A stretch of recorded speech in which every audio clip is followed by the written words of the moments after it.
This is the Pharmaverse podcast. I'm your host, Michael Petrak, engaging leaders from the pharma universe. Hello and welcome to the Pharmaverse podcast. I'm your host, Michael Petrak, and if you're a leader or an aspiring leader in the pharmaceutical industry, you've come to the right place because we interview the brightest stars from all areas of the Pharmaverse, and today's guest would certainly fit that description. We're joined by Angela Justice, who's a PhD. She's the former Chief People Officer and Head of Medical Affairs at TCR Squared. Angela is now an executive coach for the pharmaceutical industry for pharmaceutical executives. And she's going to share, and we're going to explore a topic that really is important to every one of our listeners, how to position yourself for a promotion. So, Angela Justice, welcome to the Pharmaverse. Thank you, Michael. I'm so happy to be here with you and with all of your listeners. Truly a pleasure. Thank you. Pleasure's mine. And since we connected, I've been following your content. You put out a wealth of content. So that's what I would lead off with. Anybody that is looking for great leadership or great career type of content, yeah, Angela Justice is a great follow on LinkedIn. Oh, thank you, Michael. I appreciate that. I really love to write and share a variety of different leadership insights, and hopefully they help people a little bit along the way. Yeah, no, it's all good stuff. And, I thought what would be a good starting point for all of our listeners is really when we're thinking about advancing our career, you're going to give us a step-by-step plan. Where do we even begin with this? Yeah, great question. To me, it really comes down to mindset, frankly. I think that's really where we need to start. And I find so often people get stuck in this kind of hamster wheel almost of chasing the next promotion, of trying for that next job, getting the next big title. And really, I think that's the wrong mindset. I think there's a couple of things wrong with that approach. First of all, it doesn't actually work. So I can share with you a strategy that will work. But I think most people, when they're in that kind of hamster wheel, if you will, they're thinking that if they just put in the time, if they just put in the work, if they just keep doing more and more and more, somebody's going to recognize it, right? Somehow this will be rewarded and they're going to get that next promotion. But in reality, it isn't about effort. It isn't about tenure. It's actually about value. And so I think one of the biggest things people need to think about is how can they add value that's going to be disproportionate to the promotion. And again, I can share some simple techniques and strategies to make that a reality, but getting into the mindset of value versus tenure, or versus feeling like you are owed a promotion or it's something that they need to give you, I think is one of the first places to start. Yeah. So what are the steps after that? I really like to think of it almost as a 3-step plan. So, if you're thinking about how to create value, the first thing you need to do really is find a problem that's worth solving. So find something that really matters to your organization, a place where you can add value, where you're uniquely qualified to add that value. And then you lay the foundation. So you make sure, one, this is a problem worth solving, and people agree that it's worth solving. You build the alignment of stakeholders along the way and get that support to make this a reality. You probably test it, right? You do a little bit of pilot. That's part of the foundation laying. And then you make your case. So you're giving people almost a taste of what this could look like, and that really something that can only actually be fully satisfied with a promotion. But it's all about creating value and aligning your goals with your organization's most important goals. It made me think of back when I was a baseball coach. I was a baseball coach for New Mexico State, and we had all kinds of great players there, and everybody wanted to play. So what I would tell the players is, hey, look, find where the need is. Don't try to be a clone of everybody that's already here. Try to find a unique niche that we need and we don't have. And that's how you're going to get into the lineup. And so that's a very similar concept. Find the need, fill that need, and then you become a person of value to the company. Is that what you're saying? That's exactly right. That's exactly what it is. And this episode is brought to you by K. Bassman International, the leader in pharma and biotech recruiting. When pharma executives need to make critical hires, they go to the experts at K. Bassman, pharma's one-source staffing solution. Visit kbic.com. Now back to the episode. Can I just share a story actually of how I've done this all throughout my career, and I've coached a number of people to do this too. But, it really all started for me with one really specific role and promotion that I was able to achieve. Yep. So this was back when I was a medical science liaison. So I was working in the field. I was in a field team with a number of other really talented, wonderful medical science liaisons. And our home office was in the Boston area. So I was remote. I was pretty far away from all of the big decision makers and the people that were really influential in that organization. And I loved the job. I was having so much fun. I was meeting with KOLs, key opinion leaders, doing really interesting work. And I was looking for the next opportunity and trying to really create something a little bit bigger for myself so that I could actually achieve my longer term objectives.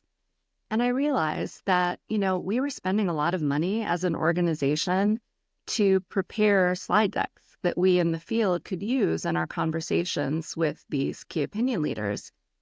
And, they were great, right? They were costly, and we didn't have that many of them. And as medical science liaisons, we were a little frustrated, right? Because there's only so many times you can give the same presentation to a physician and have them care, right? And have them want to have a conversation with you. And I've always loved creating presentations and really trying to think of ways to add additional value to conversations and to organizations. So I thought, there are certain things that are coming up time and time again in conversations with physicians and our strategic imperatives for the company. So perhaps I could create a presentation that we could get approved through our internal processes. And then I could use it in my conversations with these physicians, but so could other medical science liaisons.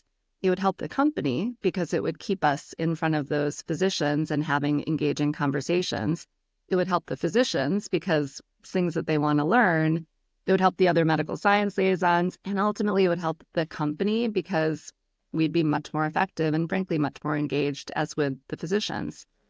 So I got alignment from my manager to create a presentation and was able to then start talking to the vice president and get alignment from her.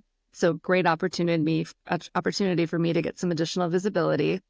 And then I started forming relationships with marketing, with legal, with regulatory, all of the other key stakeholders that, again, being based in the field, I really didn't have a lot of opportunity to interact with. But they were critical to getting alignment to move these presentations forward. So I was able to get a presentation created and approved and start piloting it in the field. Physicians wanted to hear it. They were really excited about it. Other MSLs wanted to use it, so I trained them on it. And this started to create a real need in the company. All of a sudden, there was this demand for more and more and more. Mm. And I was able to position myself as a leader of this space and say, look, I can certainly keep creating these presentations and training people. There are other MSLs on the field who have similar ideas and could do additional types of presentations like this. I'd be happy to kind of lead this initiative. And my promotion was inevitable, right? Like I had all these people in legal, regulatory, marketing, commercial, as well as medical saying, we want more, right? This is really valuable. How can we get more of this? And the how was by promoting me. So it really just became a foregone conclusion. So it kind of started with like this pilot program. Yeah. And then did you have to create, I know going through your website, you're all about creating a business case. So did you have to create a business case for your own promotion? The whole thing kind of was a business case, right? So, I think a lot of times when people think about a business case, they're thinking about a formal PowerPoint presentation or like this pitch that they're giving to people in in a closed room or something. And, really building a business case is, again, just really understanding what the problem is, the unique solution you can provide and the value you create, getting the alignment from stakeholders that are going to influence that decision, and showing them that your solution solves the problem and adds value disproportionate to the cost. So by showing this pilot, by showing that this worked and getting people excited and engaged and showing that this was something successful really was the crux of the business case. Got it. So instead of it being like, here's my business case. Let me give you a presentation. It was like a living, breathing business case that everybody got to witness. And it took, how long did a period of time are we talking here? It's a course of several months. I mean, it definitely, that's a really good question. I would bet that it was probably 6 months, all, start to finish, from idea to building the presentation, getting the buy-in, building the support along the way, actually getting the presentations approved, right? As you know, in our space, the legal regulatory compliance guidance is really strict. And so you have to make sure that you're so getting the presentations to a place where they were satisfying all of those goals, and then getting out in the field and piloting and starting to build demand and interest. That took some time. And then, you have to be mindful of your organization's promotion timelines and processes. It's really important not to try to sideline anyone or overstep. You really want to be as easy as you can and just make it smooth and approachable for everyone. But I would say it was probably about a 6-month process, start to finish. And it was so much fun.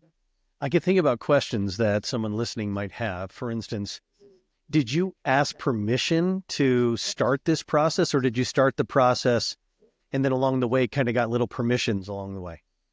Yeah, it was probably a little of both, right? So the initial idea of creating these slide decks was something that I had through having conversations in the field and just seeing a need.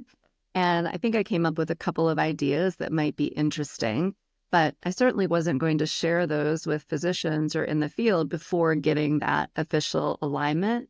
So I think what I did was just have some initial early conversations with my manager to see, like, hey, this is what I'm thinking. This is what it could look like. I'm happy to kind of push the ball down the field this far and let's see where it goes. And then it was a series of continuous alignment building along the way. And it really does become, almost like a snowball actually rolling down the hill more than a ball across the field, because you're building momentum and you're building energy with each subsequent step. What if someone's trying to do some of this, but is getting frustrated? Like they can't find where that little niche is to create value. Any advice there? Yeah, finding the problem is probably more than half the battle, right? It really has to be a problem that's worth solving. And when I say worth solving, it means it has to matter not just to you or even necessarily your immediate team. It has to matter to your organization in a bigger way. So it has to be aligned with your company's strategic goals. It has to be something that's going to create more value than it is cost. And not everything that you see as important is necessarily going to be important to other key stakeholders. So, for somebody who's frustrated trying to find that problem, I think the most important thing you can do is really learn more about what your company is struggling with. Really try to diagnose where some of those opportunities may lie. And usually you can do that by talking to people, by getting to know people in other departments, because oftentimes the opportunity is where those intersect, right? Where different teams intersect, there may be something there that you can grab hold of. But it takes time. It takes effort. Let's talk more about that, because having an enterprise view is something that I hear from a lot of leaders. Mm-hmm. But a lot of people, when they're in their function, they don't have a chance to go up above the trees and look at the whole forest. It's hard to get that enterprise view. But when we were talking earlier, you had a great technique for how people can get that enterprise view as far as networking with people within the company. Can you expand on that? Yeah, you're so right. That enterprise view is absolutely critical. I think for so many reasons. One, it's going to help you find where you can add value. But two, it's going to strengthen your network of connections, your kind of power base, if you will, that's going to serve you not just for your immediate role, but frankly, for your career long term. Those connections are absolutely critical. So, the simple thing that I tell everyone to do is just reach out to people in different teams, different departments. Make it a goal to have a cup of coffee, virtually or otherwise, with somebody new every month, right? 30 minutes once a month. That's not a hard ask. It's not a hard commitment.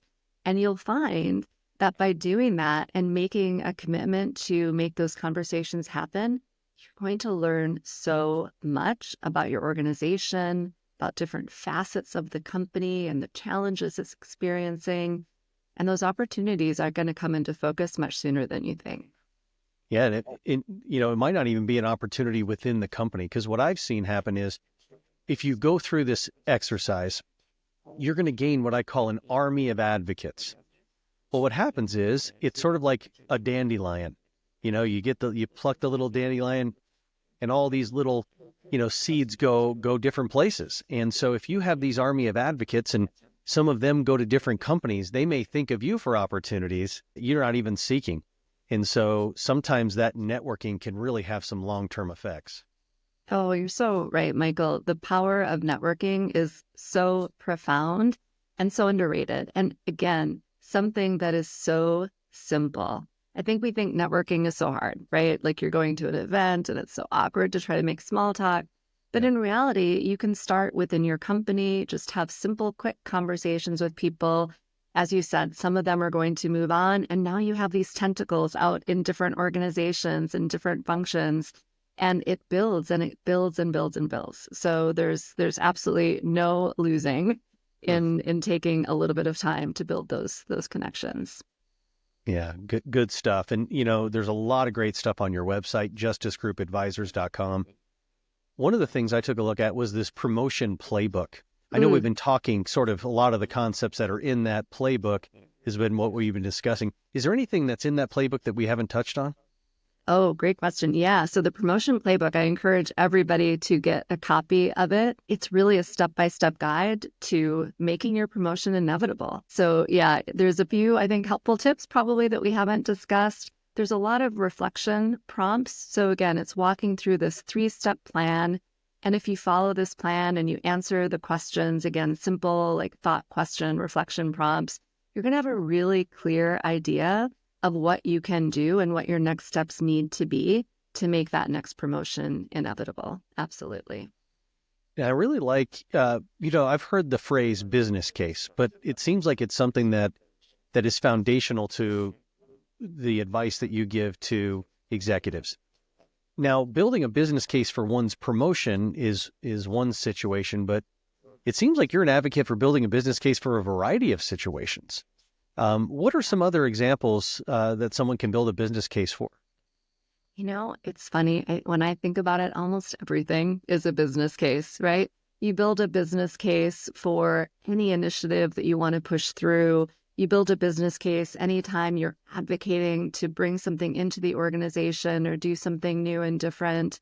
Think about the times people want to bring somebody new into their team or hire somebody. You're building a business case to make the support for that, to make that something that people see as necessary and important.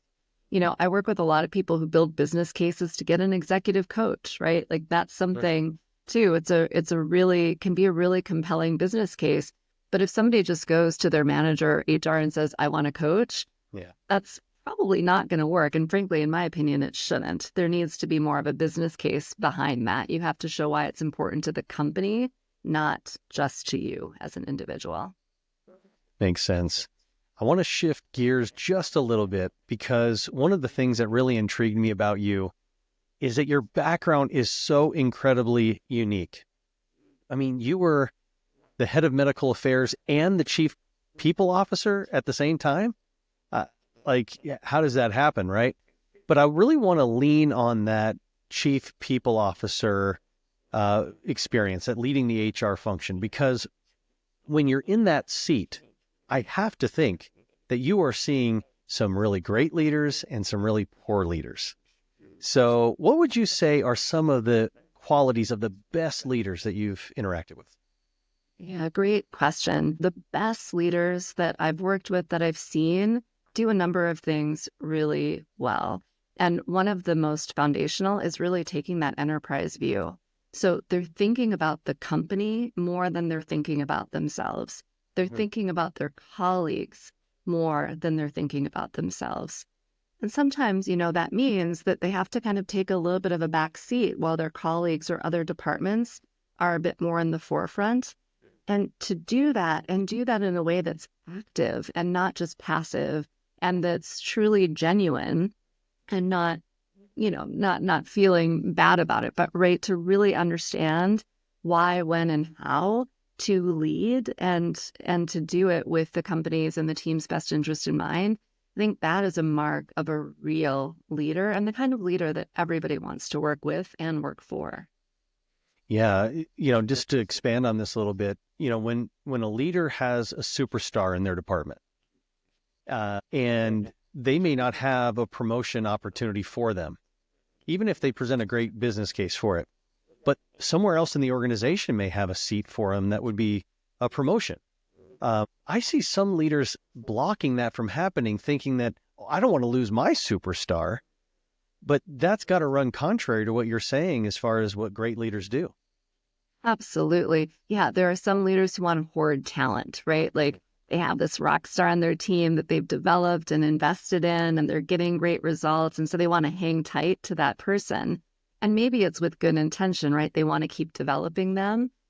But the best leaders are actually exporters of talent. They're people who are actively looking for ways to develop their people. And sometimes that means exporting them to a different department or a different team or a different even company.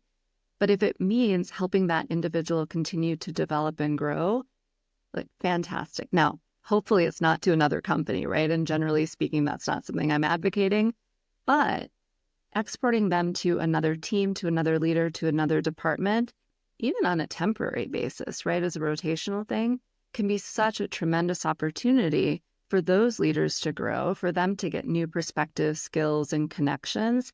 And again, who doesn't want to come and work for a leader who puts their employees' best interest at heart? Yeah, that's a good point. And I know you're not advocating for people to go up and out of the company, but what I've seen with great leaders is even when they get a resignation from someone they don't want to see leave, but they realize it's the next step for that person, I see that manager actually being happy for the individual, even though, like you said, they're not taking their own personal view. It's a gut punch for them, but it's a great opportunity for the person they've helped develop. And, that is a hard mindset to get into.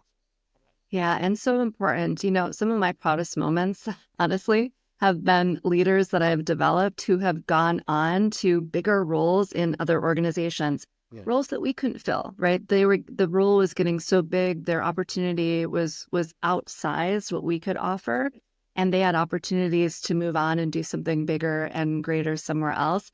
And to be able to help them seize those opportunities, again, those have just been some of my proudest moments. And I'll tell you, I've never had problems backfilling roles, right? Because I'm known as an exporter of talent and somebody who actively develops people. And I think the leaders who take that mindset are the leaders that really become talent magnets. I love it. I love it. Exporter of talent, talent magnet. Those are phrases I'm going to steal from you. Please do. Yeah. What I see happening often is the person that gets promoted is usually the functional expert.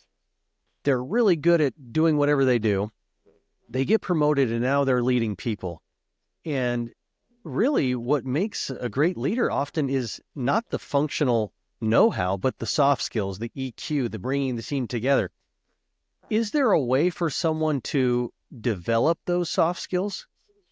Oh, yeah, absolutely. And you're so right. How often do we see that, right? People getting promoted up to almost the point of incompetence. And that point of incompetence isn't on, again, the technical or the functional. It's on the leadership, the management, the collegiality, right? The working cross-functionally in a really effective way. I think there are ways to develop it. I think it really takes being intentional about the need for it and building a bit of self-awareness around where you're at currently and where you need to be. Just looking at and modeling what great leaders do and are doing to be successful can provide some wonderful clues. Asking for feedback and really being intentional about acting on that feedback can also work quite well. I mean, of course, I think executive coaching is a really powerful strategy, but there are most definitely things people can do. The biggest question is, do they want to? Do they see the need? And I will tell you that you are correct. Those are the skills that often limit people's trajectory. If they don't get those skills right, they're going to cap out somewhere. So focusing on those quote unquote softer skills, frankly, it's harder than a lot of the technical skills and absolutely critical to continue with your success. Is that something that people hire executive coaches for, to help, smooth out the rough edges like that? Oh, most definitely. I would say that's one of the primary areas that I personally coach on, is really helping leaders lead effectively. And again, I'm not teaching them how to be better scientists or technicians, right? I'm helping them be better colleagues, better leaders, better partners. And a lot of that has to do, again, with some of those, rounding out some of those rough edges, really thinking in different ways of how to create and drive value, and about how to prioritize and really think about what matters. So I want to circle back to the enterprise view concept, because I also think that is the responsibility of a manager, is to help their people, even if they're not proactively trying to have an enterprise view, but to have more of an enterprise view. Because the executive is the one in the meetings that's interacting with all these cross-functional partners, and then they go to their own little team meetings. And for personal experience, I get kind of frustrated that so-and-so is not taking an enterprise view. Well, how could they? They weren't in the other meeting. It's my job to communicate that. Is that also something you see for of great leaders? Yeah, I think, yes, I think great leaders do a really good job of making sure that they're setting the context for their team, right? They're providing view to what really matters to the organization at different levels. So the more a leader can share what they're hearing from their leader, right, or their manager, and filter some of that down and contextualize things, I think the more effective that team will be, and certainly the more effective that leader and those individuals will be. But, look, I don't think you can always count on your manager or leader to do that, and you shouldn't wait for it either. There are certainly things anyone can do to gain a broader enterprise view. If you're a publicly traded company, most certainly you can go out and read your analyst reports or listen to the earnings calls, read all the coverage on your company. Those provide great insights about what really matters to the company and the future direction. If you're not publicly traded, some of those things aren't as readily available. But, that's where having those conversations and really making it a priority to get to know people in other functions and departments is going to serve you so incredibly well. Great stuff, Angela. I mean, since I've been following you on LinkedIn, I've gained so much. So I would recommend anybody listening to follow Angela Justice on LinkedIn. Also, the justicegroupadvisors.com has tons of amazing content and white papers and little booklets and step-by-step guides. So full recommendation there. But sadly, Angela, we've come to the end of our time. It really went fast. But you've given us so much practical advice, actionable steps that we can follow in our career development. So on behalf of everyone listening, I just wanted to thank you for coming into the Pharmaverse and sharing your expertise with us. Oh, thank you, Michael, so much. I really appreciate it. My goal is always to provide practical, actionable insights that are grounded in behavioral science and get results. So I really appreciate the opportunity to share this with your listeners, and I hope we make a lot of promotions inevitable. Nice. Perfect. Well, we have many more amazing leaders lined up for you, so please subscribe to the channel so you don't miss a single update. But that's a wrap for this episode. Thanks for listening. See you next time in the Pharma. Thanks for joining us on the Pharmaverse podcast. Make sure you subscribe below so you don't miss any leadership insights. Like and comment. I would love to hear from you. We'll see you on the next episode of Pharmaverse.